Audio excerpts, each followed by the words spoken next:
Well, here we are again, and welcome to season 2 of the Truish podcast. And guess what? We're not only a podcast, we are now on YouTube. So it's going to be pretty fun. We're going to try and do this a little differently this year. We're going to try and do this straight, no takes, no different edits. We're just going to go into it. It's going to be pretty good. So, here is what I'm going to go into now. Follow me on social media, Caleb Wright 93 at Instagram. Oh, wait. Yeah, Caleb Wright 93. See, no edits already. So, Instagram at Caleb Wright 93.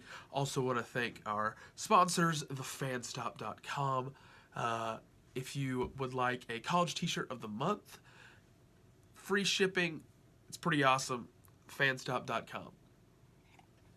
So we're going to jump right into Truish Podcast Season 2, Episode 1.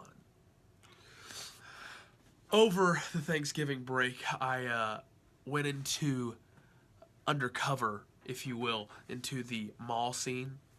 And I found out that the biggest racket in America is not ran by the mob.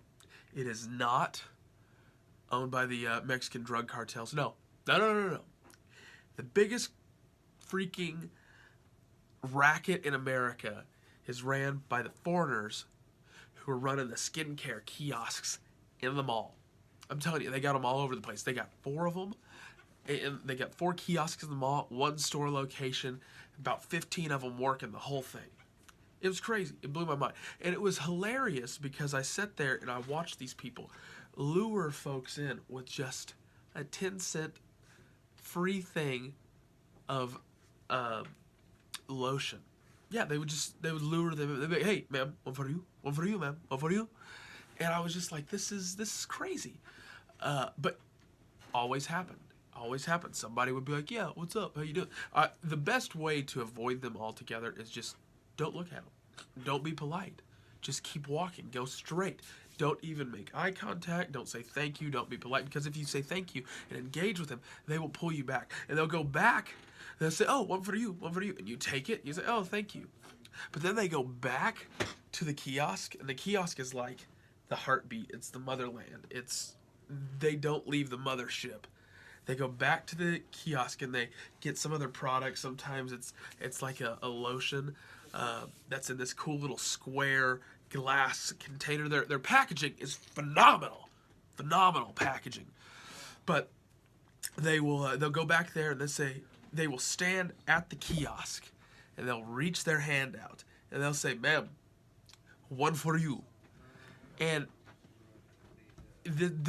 inevitably the person will just walk straight over there. Oh, and then once you're in their world, you're in their world. So that's quarter of it already done, almost half of it already done. So they have all these cool little products. My favorite product was a buffer. It was a nail buffer, and so they would be buffing the nail. And they would say, "Well, how are you doing?" I said, "All I need is 60 seconds. 60 seconds is to, quote unquote, buff the nail. But really, it's just to bring your guard down because they want to tell you, "Hey, let's how you doing? You shopping for stuff?" They're the best salesmen I've ever seen, hands down. They are the epitome, though, of high-pressure sales, but they are the best salespeople because they can get you to buy something that's $400 on a 10-cent item. I'm not even kidding. I was sitting there, and this elderly couple, and you think, oh, women usually skincare products. No, it doesn't matter who their target is. Everyone is their target. Everyone. Kids, old people who can't uncrinkle their hands. It doesn't matter. Everyone is their target market. So I saw this old couple sitting there, and the salesman had ran to the store to get some other products, and he looked over I looked over, and I was sitting there as the salesman ran off, and I looked at them, and they're sitting in these chairs. And I've noticed that if they sit in these chairs that are by the kiosk, it's about 80, 85, maybe 90% it's a sale. So it's almost guaranteed. Well, I looked at them, and I said, "He's got you now," because they're sitting in the chairs. And they're like, "No, he doesn't have me. I'm not going to buy this. I'm not even talking to him. Well, you are. Well, guess what? They bought it. $400 of skincare products you don't need. But it's okay, though, because you only have to use it once a week. If you had to use it every day, I wouldn't use it. But once a week. But hey, we love to hate these guys. We really do. We love to hate them. But let's just be glad that they're not our best friend from 20 years ago who's trying to sell us Arbonne now. Thank you. You're not that person. But I digress. But what's funny, though, is during that week I was embedded in the mall, people. I was on the news. I was on the local news, and I saw the lady. She was walking around me, and I said, "Hey, are you?" She had the camera lady following her, and everybody. So she was doing interviews. I said, "Hey, are you doing interviews?" She goes, "Oh yeah, I am." I said, "Would you like to have the greatest interview of your life?" And she looked at me and smiled and said, "Sure, why not?" So she set up her camera, and I said, "So what, are you gonna give me any questions so I can think of them, you know?" She goes, "No, we're just gonna have a conversation." I said, "Fair enough, I can have conversations." So she goes, she asked me, she goes, "So is this your first Black Friday?" Of course it's not. I've been on a Black Friday before, but of course it's not. But I know the answer that she's looking for. So I say, yes. I said, normally I'm about neck deep in turkey right now, but I decided to cut lunch short because I wanted to come shopping. I gotta look for some good deals. And she's like, "What kind of deals are you looking for?" I was like, "Well, there's a couple pairs of New Balances that are just fire that I gotta get my hands on." And I said, also some athletic clothes. I said, but here's the deal though, like, my nephews and my nieces, they're getting older.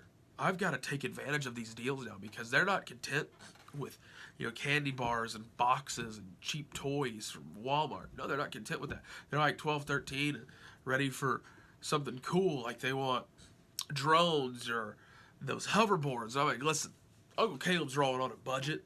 So, let's cool it on that a little bit. Maybe we need to go back to an RC car or Hot Wheels or something. But yeah, so I gotta go take advantage of those deals. Now I would argue that the line is not worth the deal. But that was the next question she asked me. She goes, is it as busy as you think it is? Or as you thought? Like, what did you think? And I said, listen, we've all heard the horror stories. I heard a story about a guy getting trampled in 1998 outside of a Walmart in Chicago trying to get a Furby doll. It's true. Look it up. Google it. But it wasn't that crazy. I mean, it was a madhouse and it was a zoo, but it wasn't that insane. So, it was crazy overall, though. It was crazy. And I thought, I'm having this interview, and she's laughing the whole time. And I was like, there is no way that she's going to be able to put this on the air. But a couple days later, to my surprise, they aired it. I had people on my social media walls, Facebook, "Hey, I saw you on the news." And I was like, cool. I watched the special. I had some great stuff, some funny stuff in there. I watched the news deal. All they put in was 3 seconds. And all it said was, "It's a madhouse. It's a zoo out there." That's all they said. I was like, are you kidding me? But what made me worse, like just made me, just drove me crazy, really triggered me, was in those 3 seconds, you could still audibly hear, "Ma'am, one for you."